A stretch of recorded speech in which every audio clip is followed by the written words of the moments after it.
Sì, da oggi farò parte del gruppo consigliare misto del Consiglio Comunale, lascio il gruppo Giordani.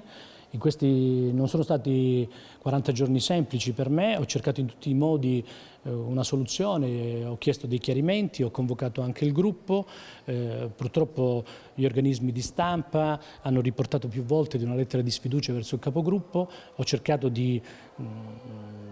in maniera elementare anche di avere un confronto e chiedere chiarimenti su questo. Si sono sottratti anche a questo tipo di confronto, siccome io penso che il confronto sia il sale della democrazia, ho pensato che non ci sono più le condizioni per poterli rappresentare, per poter fare un cammino insieme. Questa la decisione dell'ormai ex capogruppo della lista civica Giordani in Consiglio Comunale a Padova, una decisione sofferta quella di Luigi Tarzia che scuote Palazzo Moroni. Dopo il voto in Consiglio Comunale sull'ampliamento del polo logistico a Lì, a Camin, i rapporti con il sindaco e gli altri componenti del gruppo consigliare si sono sfilacciati. Un confronto per eliminare fraintendimenti che ci sono stati, ostacoli in questi 40 giorni, si sono sottratti, ripeto, a questo tipo di confronto e quindi ne ho preso atto, auguro a loro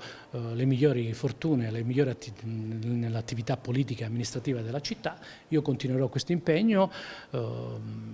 all'interno del gruppo misto,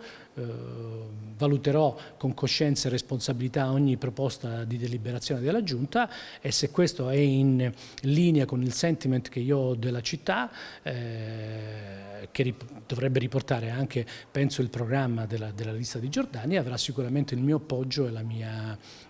adesione. Per il consigliere Tarzia, dopo la votazione in Consiglio Comunale, andava aperta una verifica con tutta la maggioranza. Il 27 maggio intervenendo ho chiesto, nella discussione che ho fatto,